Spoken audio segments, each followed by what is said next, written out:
Hi, I'm David, and this is the Dan Life. Hi, I'm Edward, and this is the DanLife. Hi, I'm Josh, and this is the Dan Life.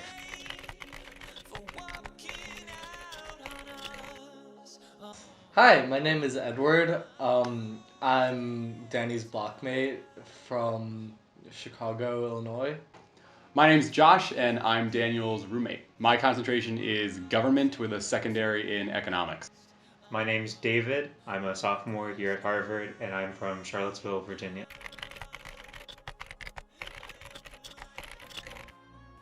I never Harvard was never like the be all end all. I didn't think I really wanted to. I didn't even know Harvard was an option until I took the PSAT and saw that my scores made Harvard something that I could potentially be shooting for. But that never really drove me to do anything different than I wouldn't have already done. So when I was participating in extracurricular activities in school, or doing community service, I never had like Harvard or college applications in the back of my mind. And I think that's important because it shouldn't be the be all end all of what you really are striving for in high school. At the end of the day, it's about what makes you happy, how you're going to have fun, and if that leads you to a place like this, then that's just an added bonus. I think that in high school, I was really concerned with, I had a very concrete goal, I think my junior and senior year, and that was to get into Harvard. And I think because of that, I had motivation for that, or to achieve that goal. I think that, for high school as a whole, though, I think my main goal was I really wanted to try to just do the best I could, and I tried to work to just really feel like I put in a good effort. And then in college, I think that because I got into because I got in, it took me a while to sort of figure out what my goal was going to be after that. And I think that in the meantime, I really wanted, like I did in high school, I wanted to make sure that I always put the best foot forward. I always tried my hardest. And at the end of the day, I want to be able to say that I did a good job and I was proud of what I'd done. I'd say in high school, my parents always had really high expectations of me and of my siblings, and I always really felt like I wanted to meet those expectations. It's not like they pushed us really hard, but just they always really expected a lot out of us. And I think in college, what's been motivating me has been more kind of like taking those expectations kind of like upon myself and realizing that like I should also have very high expectations of myself and work hard for myself.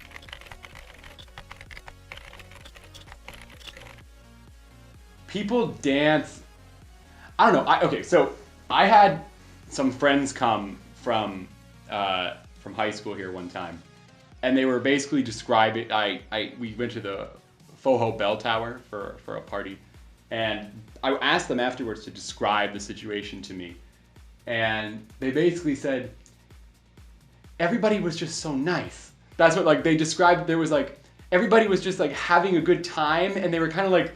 They said there was nobody that was like a really good dancer, and certainly being a good dancer is hardly a prerequisite for coming to Harvard. I think it might actually, if you are a good dancer, that might hurt your chances based on the people that I've met. But everybody, I think it's less about dancing and more about just going out to have a good time and see people in a situation where you don't usually see them, whether that's in class or extracurricularly. And a lot of times, social life is determined based on your extracurricular activity. So, for instance, a major part of my social life is the Crimson, as well as a part of my extracurricular engagements. I think that the dancing at parties is it's pretty varied. You have sort of the couples dancing, which is always sort of like a little bit over the top to the point of making everyone like a little bit uncomfortable, but at the same time it's like kind of cute, I guess. Then there's the quote mates dancing, which is sort of this series of it's not exactly robotic dancing, but it's just very stylized dancing, and sort of when you're going through the motions, you'll tend to pick out various people in sort of your circle because everyone sort of forms a circle, and you'll look at them and you'll sort of do gestures.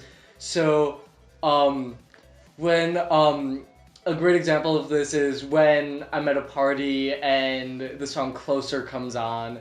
Um, Frequently friends that I'm with will just stare at me and sing the hook.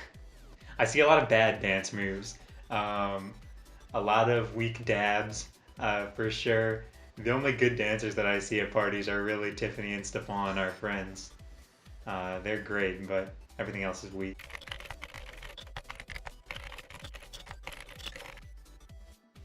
In high school, I did a lot of extracurriculars. I did mock trial. I was editor-in-chief of my high school's newspaper, which was a lot of fun. I was on the quiz team, so we traveled around competing against different schools. But the big thing that I really did in high school was student council, both at my school's level, our regional level, our state level, and sometimes at the national level as well. That was arguably the most important part of my high school career. It was a lot of fun. I met tons of people who I still consider to be really great friends through that. Some of them are here at Harvard as well. And the lessons that I learned there, whether that was organization or team building or just like how to be a decent person, I think that I really learned those things through student council primarily. What I do here, I write for the Harvard Crimson. I am on the news board, and I just finished this year covering Cambridge city politics. And I'll be moving on to cover the faculty council next year, and that's been a major part of my college. At Harvard, I've done theater. I work at a lab, and I also am on the Crimson, and I've done work for the radio. I think that I've really enjoyed working writing for the Crimson. In high school, I did theater and I worked in the lab as well, but I was I was the editor on a couple of journals, and I really enjoyed that experience. I think it's one of the reasons that I was drawn to the Crimson. I think that being able to interact with other people's work, being able to give input, be able to present your own thoughts in a publication it's a really rewarding feeling. And I think that that's one of the reasons that, like I said before, that I went on to the Crimson. So in high school, I was on the cross country team and the tennis team. I did debate, and I ran my high school's Young Liberals Club. And I was in the orchestra. I played cello. And what did you do now at university? Oh, at Harvard, I play in Harvard's Baroque Orchestra, so I play a Baroque cello.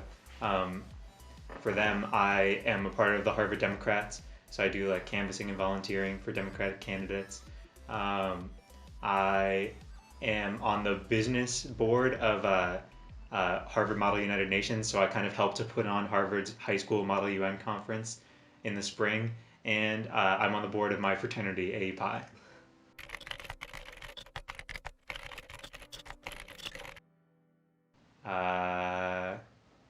Turning Me Up by BJ the Chicago Kid. It's a great song. If you haven't listened to it, give it a listen.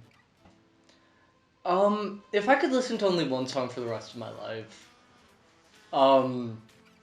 the me of right now would sort of instantly say, Broccoli by Dram featuring Lil Yachty.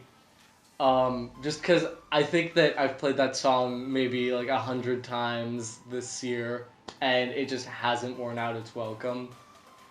But I think really I'd say Born to Run by Bruce Springsteen and the E Street Band. And I'd say that because I think if you're ever looking for a song that's going to get you into the mindset of like, I need to do this, I'm determined, I can do anything I set my mind to, That's really such a good song. It just really sort of sets you straight. Cool. Copper Line by James Taylor. And they're laughing because they hear it all the time.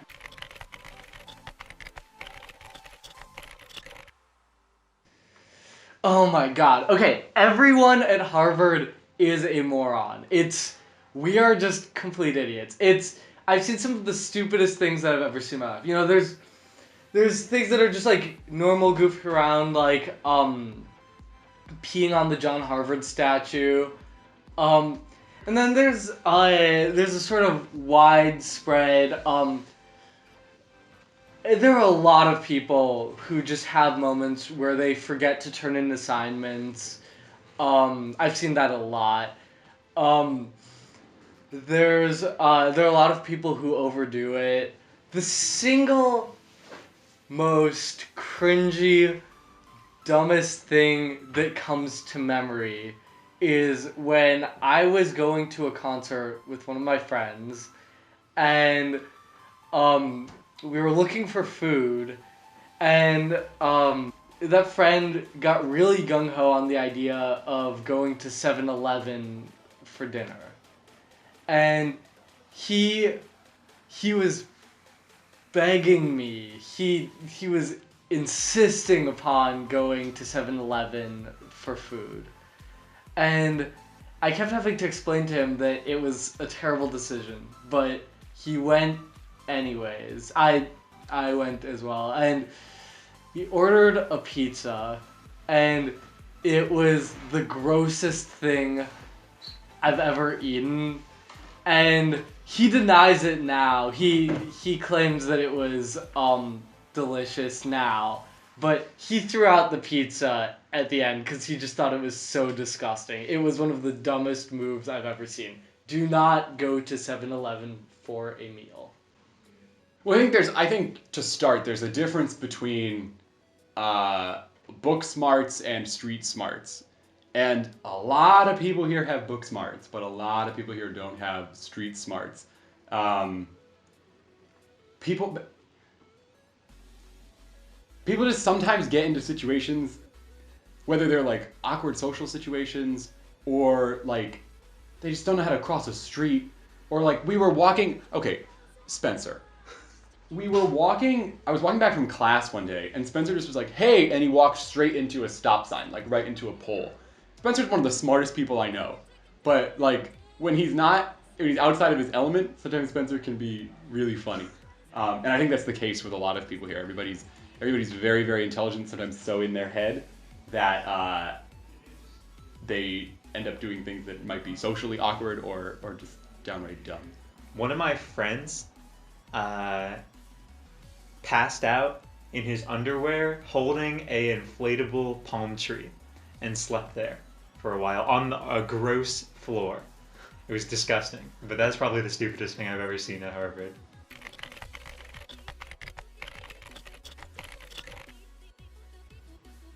Try to make friends, but don't just go along with everything that everyone suggests because you think it's going to make you closer with people. You don't want to sabotage your entire sleeping schedule just so you can have late night conversations with your roommate. It's a bad idea. You'll wind up sleeping through class. Don't do it. I would probably tell myself to relax a little bit. There are many ways to succeed in life, and there are many ways to get to all of these various points of success. And part of the key is finding which way works for you. And I think a lot of people, especially as a senior in high school, it's kind of hard to see that, and it's hard to not be kind of like pushed into one kind of line of what is success. But I think if I were to advise myself, I would tell myself that there's really a broad spectrum of what's success. No acceptance, waitlist, denial, anything is a judgment on you as a person. That means nothing. Whether you get into an institution because you like the name or you like the people there or you like the program that they have or whether you don't, that says nothing about you. That says something about the institution and what the institution wanted and what the institution needed. I oftentimes, with hindsight now, see that the application rush, the high school struggle, the really rat's race that it is to get into elite institutions and other places can sometimes be detrimental to the mental health of high school seniors. And it shouldn't be that way. It should be a way for you to take stock and look at all of the incredible things that you've done throughout the first 17, 18 years of your life. And I worry that it's become more of a box check and a to-do list than an opportunity for you to really figure out where you want to go with your life or what institution is good. So if I had a piece of advice, it would be to calm down, chill out. What will happen, will happen. And if that means coming here, then that means coming here. If that means going somewhere else, then that should be just fine as well.